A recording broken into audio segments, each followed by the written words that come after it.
Guys, आप लोगों में से ऐसे कई सारे लोग होंगे जो कि ट्रैकिंग पे जाते होंगे अपने दोस्तों के साथ घूमने के लिए। कुछ लोग उसको एज अ हेल्थ वर्कआउट जैसे देखते हैं और मज़ा भी आता है वो सब कुछ करने में। वो सब कुछ करने के लिए आप बहुत सारे अच्छे अच्छे सीनरीज के आसपास रहते हो, अच्छे अच्छे फॉरेस्ट के आसपास रहते हो। लेकिन जिन जंगलों में आप एकदम सवेरे सवेरे, एकदम सुबह सुबह, एकदम आप जा रहे हो, एकदम घूमने के लिए जा रहे हो, अपने मन को शांत करने के लिए जा रहे हो, वहां पे आधी रात को क्या होता होगा? कभी एक बार के लिए भी आपने सोचा है कि यहाँ पे अगर मैं अकेला रहूं आधी रात को, तो मैं यहाँ पे ऐसी कौन सी चीज है जो कि मेरे अलावा यहाँ पर है, इस जंगल में मौजूद है, पर वो जिंदा नहीं है। एंड गाइस, केरला में ट्रैकिंग के लिए एक बहुत ही ज्यादा फेमस जगह है, अत्रपल्ली नाम है उसका। एंड यहाँ की एक बहुत ही ज्यादा अजीबो गरीब कहानी है, जो कि सुनने में तो अजीबो गरीब लगती है, लेकिन सुनते सुनते कब वो एक खौफनाक कहानी में तब्दील हो जाती है ये पता भी नहीं लगता है।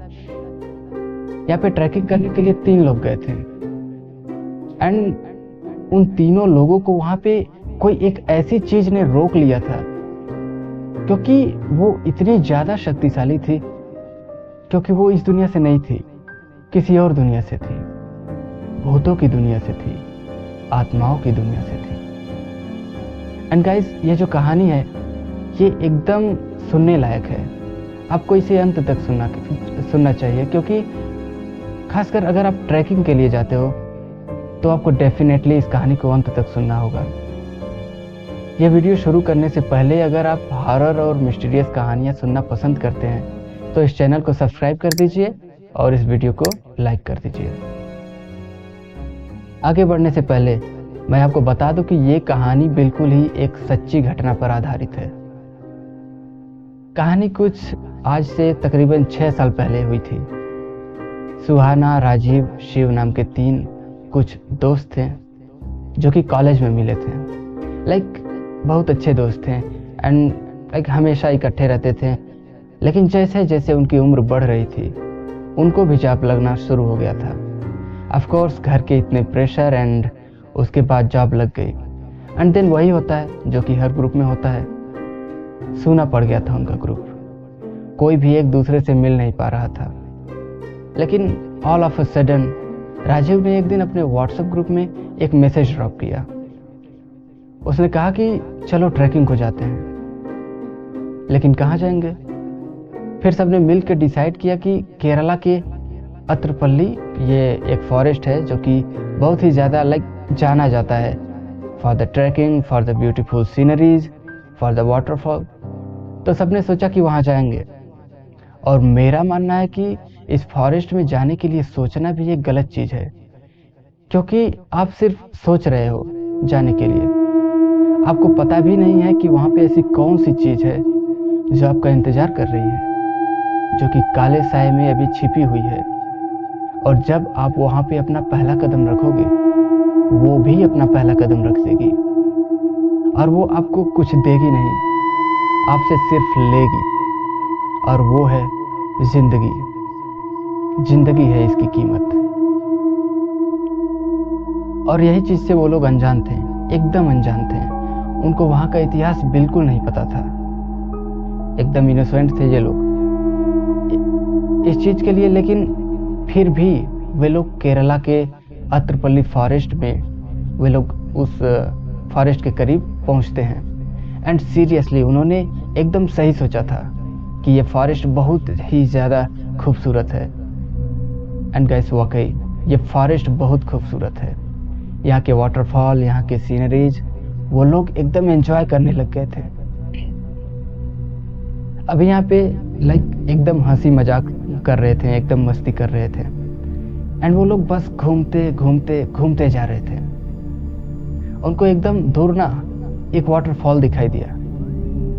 अभी सबने कहा कि, जैसे सुहाना, राजीव, शिव ने सबने कहा कि चलो वहाँ पर जाते हैं एंड वहाँ पे जाके देखते हैं कि लिटरली वहाँ पे है क्या। और सच में ये एक बहुत ही बड़ी टूरिस्ट डेस्टिनेशन है। तो वाटरफॉल भी बहुत अच्छा था। ये जो अत्रपल्ली फॉरेस्ट है यहाँ पे, and it was really very beautiful.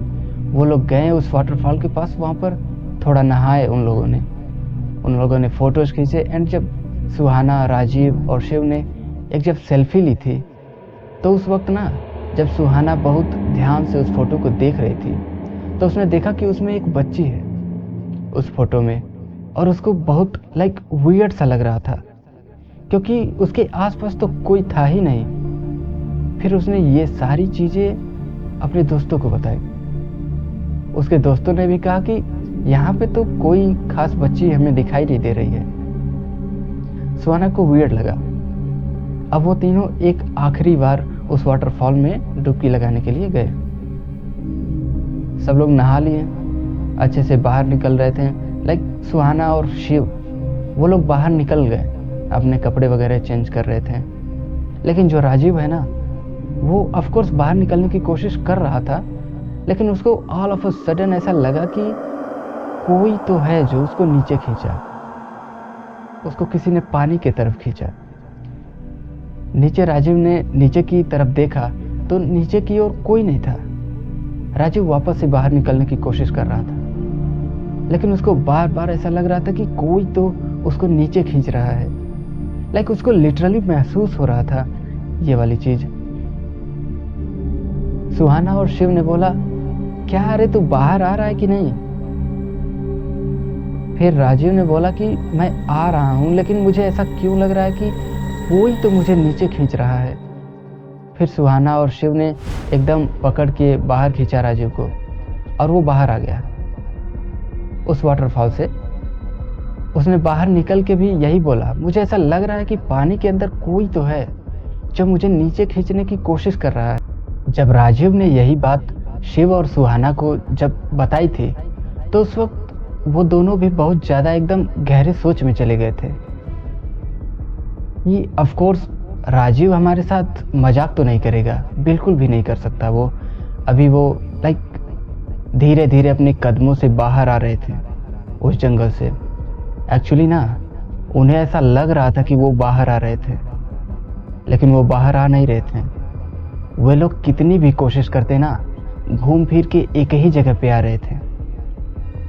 अब जो भी चीजें उनको एकदम खूबसूरत खूबसूरत दिख रही थी, नज़ारे दिख रहे थे, अब वो सब ना बदल गए थे एक डरावने काले साए वाले जंगल में, क्योंकि धीरे धीरे करके अंधेरा भी हो रहा था। उन लोगों की सोच बस इतनी सी थी कि सुबह जाएंगे और शाम को वापस आ जाएंगे। लेकिन अब देखते देखते जो शाम है, वो शाम अभी ऐसी करवट ले रही थी कि वो बहुत तेजी से अंधेरा होने लगा था। वहाँ पे ना अभी डर भी लग रहा था उन्हें वहाँ पे, क्योंकि अभी जानवरों के अलावा भी बहुत सी ऐसी चीजें होती हैं एक साए वाले जंगल में, जिससे हमें डरना चाहिए।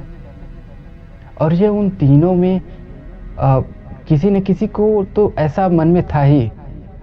एंड राजीव को पता था वहाँ का सारा रास्ता कि कहाँ जाना है, कैसे जाना है, लेकिन फिर भी घूम फिर के वे लोग एक ही जगह पे आ रहे थे। एंड गाइस, अभी इतने टेंशन में फिर सुहाना ने, राजीव ने, शिव ने, सबने अपने अपने फोन चेक किए, तो उनको वहां पे 0 नेटवर्क दिख रहा था।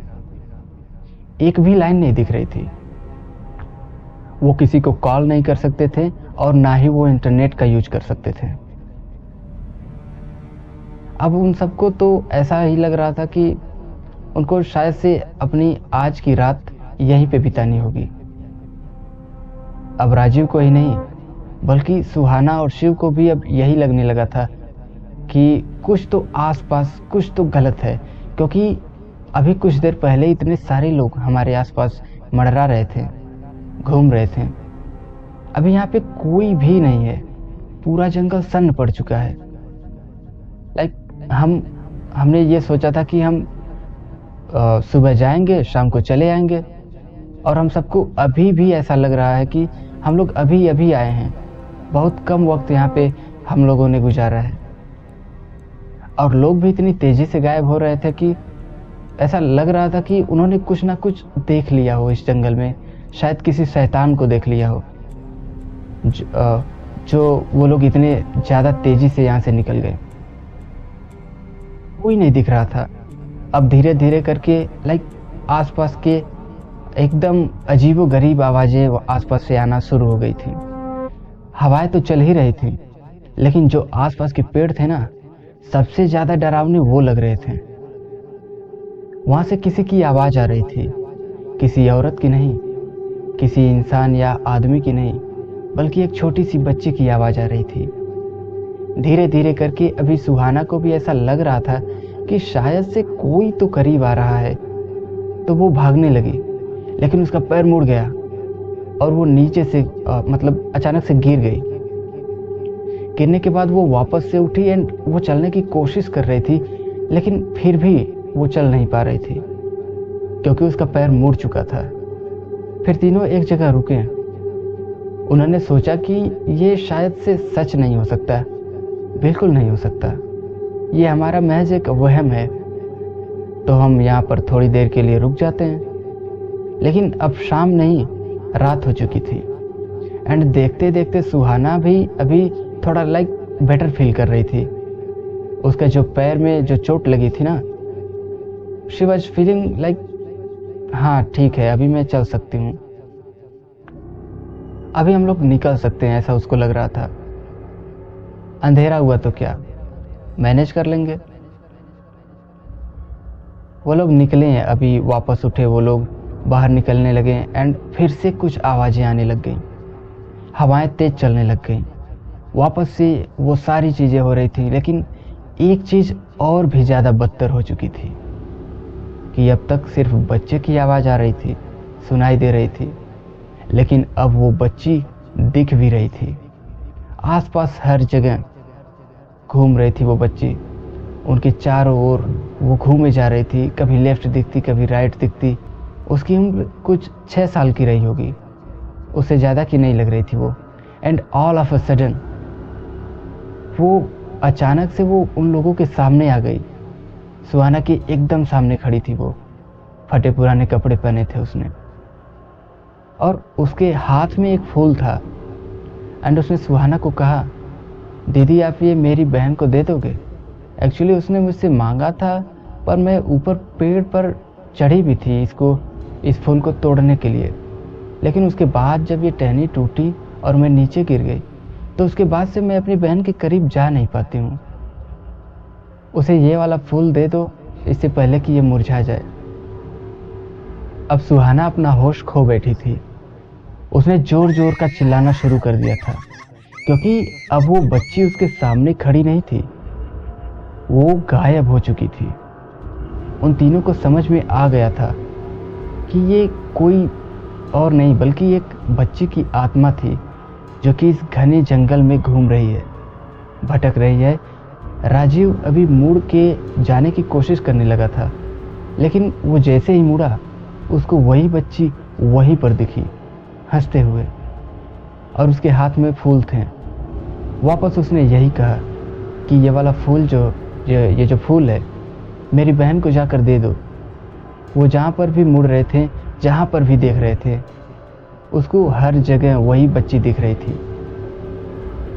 वो एक ही जगह पर अभी रुक गए, और वो जो बच्ची थी, उसने अभी एक तरफ इशारा किया कि यहाँ पर जाओ। वो लोग वहाँ पर गए। वहाँ पर जाने के बाद उन्होंने देखा कि वहाँ पर कुछ हड्डियाँ पड़ी हुई हैं, एकदम मिट्टी के अंदर, एकदम फेडेड। फिर उनको समझ में आया कि शायद से ये जो हड्डी है, ये इसी बच्ची की है, यहीं पर इस बच्ची को दफनाया गया था।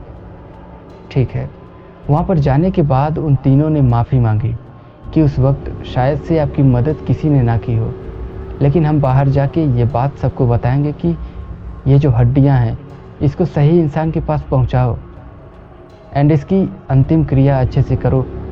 इसकी अस्थियों को अच्छी जगह पर जो भी ट्रेडिशनल किया जाए। लेकिन इसके बदले में, इसके रिप्लाई में उस बच्ची ने कोई भी जवाब नहीं दिया। लेकिन उसकी आवाज़ जो सुनाई दे रही थी, अब वो कम हो रही थी, धीरे धीरे कम हो रही थी, और अल्टीमेटली सुनाई देना बंद हो गया। इसका मतलब ये था कि उसकी प्रेजेंस भी एकदम अब कम हो चुकी थी। धीरे धीरे करके एकदम फुल कम हो गई थी। ये लोग धीरे धीरे करके उस फॉरेस्ट से बाहर आ गए और अब वो लोग अपने अपने घर पर सेफ थे। लेकिन गाइस, ये जो फॉरेस्ट है ना केरला का, ये हॉन्टेड तो ज़रूर है। बहुत सारे हाइकर्स, बहुत सारे ट्रैकिंग करने जो भी आते हैं, वो लोग अक्सर ये वाली बात कहते हैं कि यहाँ पर हमें कभी न कभी तो एक बच्ची तो ज़रूर दिखती है। बच्चे की आंखें चमकती हैं, उसका जो कद है, जो हाइट है, वो काफ़ी छोटी है, लेकिन वो यहीं पर भटकती हुई दिखती है। हमें ऐसा लगता है कि वो कुछ तो मांग रही है, लेकिन हमें ये पता नहीं चल पाता है कि वो क्या मांग रही है।